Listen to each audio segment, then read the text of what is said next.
Well, I really am a fan of Einstein's comments about the difference between what he called a theory of wood and a theory of marble. And a theory of wood, if you can imagine somebody taking a bunch of wooden boards and nailing them together to try to make a sculpture, and it's rickety and it teeter-totters a lot. Whereas a really good theory is like it carved out of marble, and it's already there, and you just have to take away that which you don't need. You can't just crash the gate because it can be very damaging. Your shadow self is what you have to move through to get to the fruits of the higher self. I believe that everyone here at this time is awakening to their higher self and their potential. And the idea of a singular messianic figure is very old world patriarchal thinking. So you have the two primal forces in the universe, love and light. Love is fourth density, light or wisdom is fifth density. The unity of love and light is sixth density, the brow chakra. You reach a point in your cosmic evolution where God is not something out there that you're saying, oh, there it is. It's within. So how could you be a messiah on a planet? How could anybody be? Because that implies that it's somebody else. We were building up to a point last time, right before we cut off the camera, and I wanted to finish that point because it is important, and for people who are watching it all edited together, it's going to be kind of a cliffhanger otherwise. I was talking about how the DNA molecule, as per Dr. Peter Garyev's information, acts as an antenna, and that it harnesses photons of light in an otherwise dark room, and all the light will spiral through the molecule. This then lended itself to another Garyev study that he did, where he took a salamander embryo and zapped it with a laser beam, and then was able to redirect the light from the salamander's embryo into a frog embryo. And in so doing, he was able to cause the frog embryo to completely metamorphosize into a salamander. So the relevance of this to what we're talking about is, insofar as we have this interplanetary climate change phenomenon, we have a great outside source of energy that seems to be coming into our solar system and causing changes that we hadn't seen before. And these changes actually affect our DNA. So in other words, when you're seeing the planets change and you're seeing the magnetic fields getting larger, you're seeing the actual atmospheres of the planets becoming brighter, all these things are happening. We are also on the planets. Of course, we're on the Earth, and so the changes are energetic, and it affects the whole system, not just one part of the system. So we are part of that Earth system. So this is really kind of the smoking gun that suggests that that species evolution is actually occurring, and that's part of what this 2012 situation is really about. There's a scientist from UC Berkeley, Dr. Robert Rohde, spelled R-O-H-D-E, and he showed that the evolutionary record does not indicate Darwinian evolution, which occurs at this gradual speed. You have these sudden moments in which new species appear on the Earth, and they occur in even cycles of time, which are actually 62 million years in length. So what that appears to indicate is that there are domains of energy in the galaxy that take us 62 million years to traverse. And when we hit a wave front, when we hit a new layer of this energy, it has an effect on the DNA of every organism on the planet, causing these discontinuous changes similar to what you saw with the salamander frog experiment. Would you also say that this facilitates Lamarckian evolution, the inherited acquired characteristics?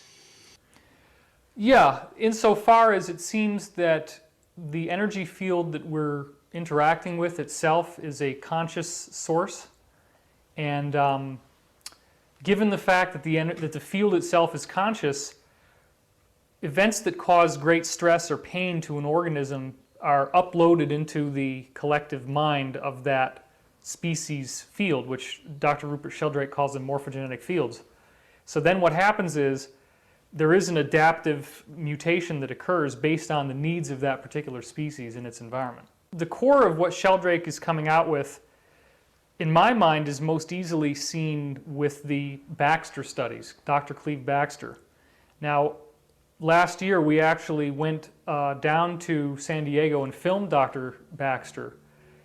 He is a scientist who started out as a CIA polygraph expert. And he decided one day what would happen if I took my polygraph and hooked it up to the leaf of this plant. Well, he was very surprised because unlike a smooth, unchanging wavelength, which he thought he would see from the plant, instead he ended up with a shifting dynamic wave, which was much more indicative of what you would expect a human being to be like, with the exception that the skin kind of acts as a dampening agent to the electrical current. But the plant has a very active dynamic electrical current. Well, then he said, since this plant is acting so much like a human being, what if I ran the plant through stress, similar to how you do a human on a lie detector? The whole purpose of lie detection is you want to get the person into this moment when you say, did you fire the shot who killed so-and-so? And the person has a shock. They're not happy. They're not enthusiastic about your question. So then they end up saying, no, of course I didn't kill him. And then the graph goes crazy. So he says, well, how do I shock a plant? He tried dipping one of the leaves in his coffee. That didn't work. He tried a variety of little things like that. When he got the idea in his mind, without actually even doing it, but just got the idea of going and taking a match, lighting the match, striking it, and then holding it to one of the leaves and burning the leaf, the plant had an enormous reaction. And in fact, it did not stop until after he had actually gone and done it, burned the leaf, and then taken the matches out of the room again. Only once the threat was gone and he was out of the room did the plant finally calm down. So here we are, literally 40 years later after he discovered this. We're filming Dr. Baxter, and he's not an actor. So if we didn't get the plant to have an authentic reaction in our film shoot, then, we weren't going to get him reacting the way that it should be. So we had set up this scene where there was supposed to be a kid in the classroom who hears about Baxter's effect and gets excited and wants to burn the plant to prove it for himself. And we actually had a plant hooked up to the polygraph, and we have a graph of it and everything. And in between takes, it was very tense on set. We were under a very tight time schedule, and there was a problem with this little camera that we had over the polygraph that was supposed to be able to show us the needle's movement, and it wasn't working. And our director was getting really angry at the guy who was trying to set up the camera because it wasn't working. And I noticed that as the tension in the room got really extreme from this camera problem, that the plant was having a very strong reaction. I'm watching the needles going like this. I'm like, wow. This, I knew it was real, but still, when you see it yourself, it's kind of like the difference between somebody believing in UFOs and somebody seeing a UFO land in your backyard. It was like, okay, that's really happening. So now we have the situation where Baxter is there, and he's not reading lines. He's basically just improvising, which created a lot of trouble in the editing room. And we needed to get the plant to react in a way that was authentic.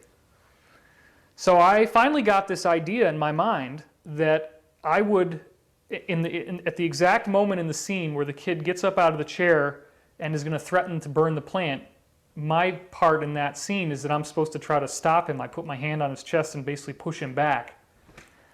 And I said, I'm just going to conjure up the ugliest, darkest, most vile, heinous, horrible emotions that I can think of and just focus them all on that plant.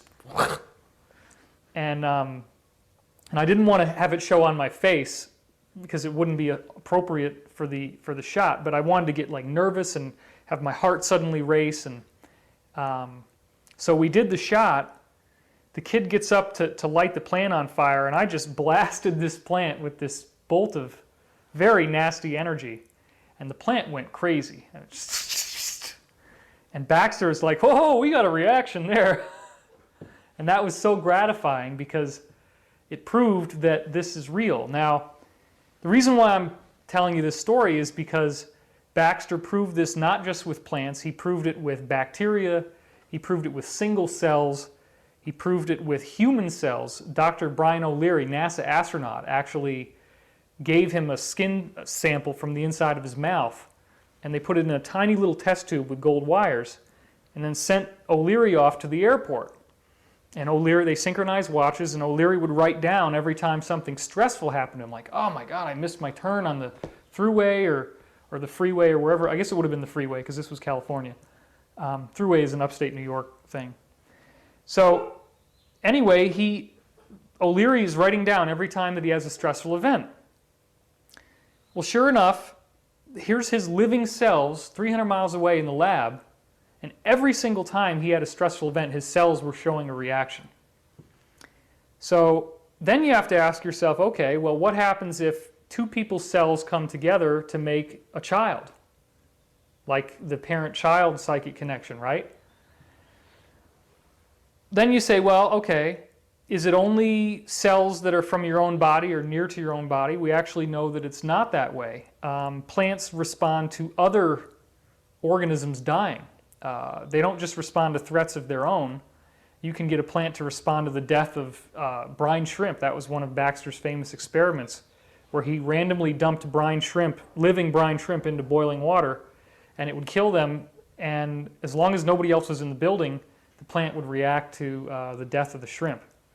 So where are you going with this? The fact is that when we're seeing evolution occur in these 62 million year periods, it's a function of the actual field of consciousness itself changing. In other words, biology is affected by the field, the way we think is affected by the field, and now that we're heading towards 2012, it's not so much that time is speeding up where you're going to look at a clock and the hands are going to move faster. In a Newtonian model, you have particles that are sitting there in empty space, and they shouldn't have any interaction with each other. Yet when we are in alignment, when we're aligned with the galactic center, so that if you're standing on the Earth and the Earth is rotating and your body is on the surface of the Earth, and as the Earth spins, your position of the galactic center spins, and if there's the galactic center, as I turn and face it, my psychic ability increases so much. It's like there's this river of energy coming from the center of the galaxy. So what that ultimately suggests is that our position in the galaxy does have an effect on our cognitive function, on our thinking. It also gives a strong support to this idea that evolution could be created as a result of a position in the galaxy. Why do you have these 62 million year cycles?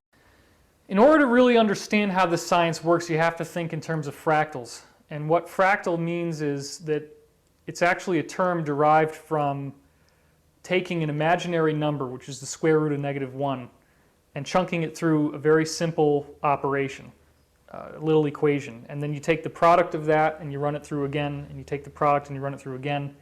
So if you've ever seen like a paisley shirt and it has these kind of flowering patterns, that's what the fractal pattern basically looks like. Now, the thing about a fractal is that you can zoom in on it, and the farther in you go, you keep seeing the same pattern appear again. Like the Mandelbrot set. Like the Mandelbrot set, exactly. Now, a lot of the crop formations have had fractal patterns. Actually, there was a very interesting case where a team of crop circle researchers was saying, wouldn't it be interesting if the Mandelbrot set showed up in the crops, and the next day it was there. So that was obviously pretty amazing.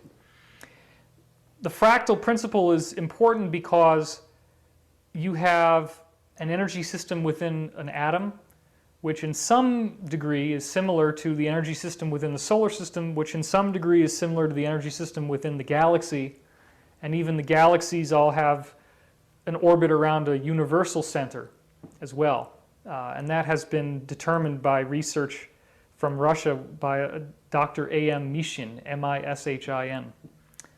So in the solar system, there is a cycle that at first was believed to only affect the Earth. It's a slow wobbling of the Earth's axis called precession. It takes 26,000 years to complete, roughly speaking. The idea being that these walls of energy expand away from the center of the galaxy like ripples on a pond, and there is a discrete boundary like oil and water that we hit in 2012. And that's the most basic level of the model. Now, when you want to go into more detail, it gets into the work of one scientist named Dr. Oliver Crane.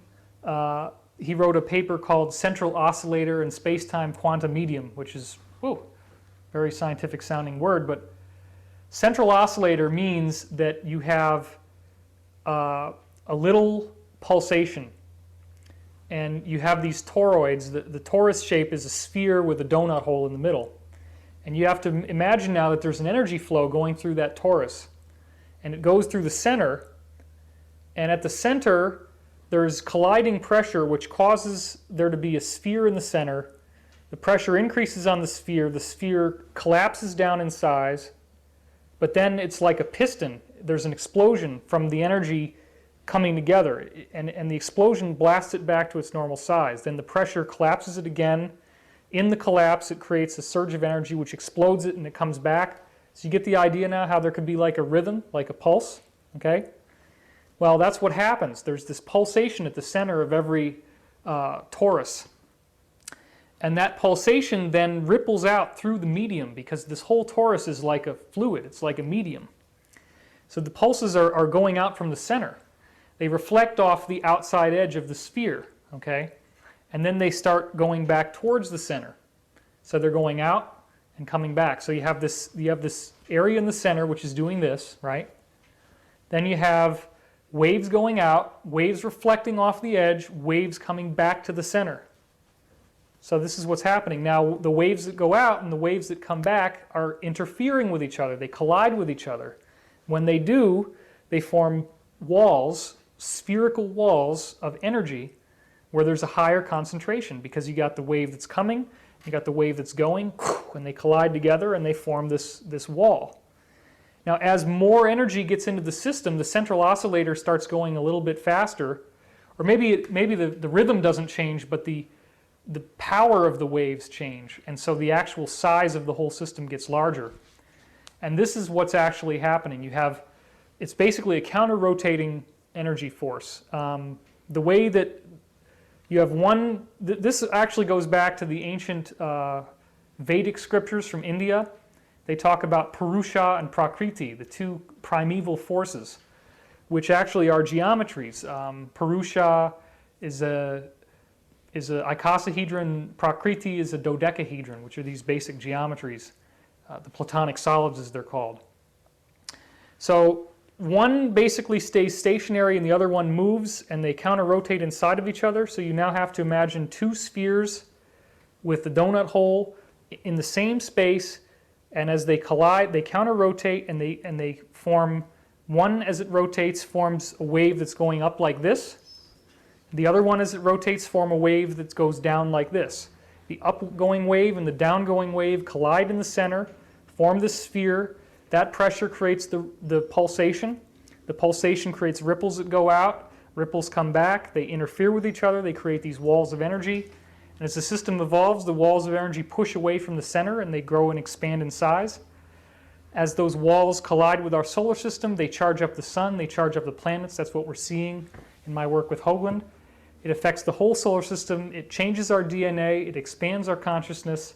And it ultimately changes the frequency of physical matter, leading to a complete transmutation effect similar to the Bermuda Triangle, except that it's now the whole planet. So you have people basically disappearing, and this ties back in with the Christian rapture idea and all the other systems of thought that have the same thing. One of the questions I asked was whether this synthesis in your understanding is known and fully understood and utilized by the powers that be, whoever you consider the powers that be to be. Well, I certainly don't want to come across as a know-it-all or arrogant or whatever. What I can say is that this is not my information that I'm sharing with you as much as it is information that I was shown through what you could call remote viewing or telepathy. And it was only because I had the scientific context and background to be able to understand what I was actually being shown and then find the research for it. The Black Ops community has a fairly good knowledge of physics, but it does not have a complete knowledge of physics, and it does not really fully understand what it's seeing.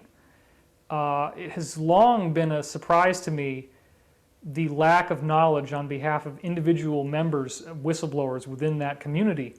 And I think part of that is, as we were saying off camera, the severe compartmentalization makes it so that information that's known to one guy in one desk of the CIA is not known to the next guy in the next desk.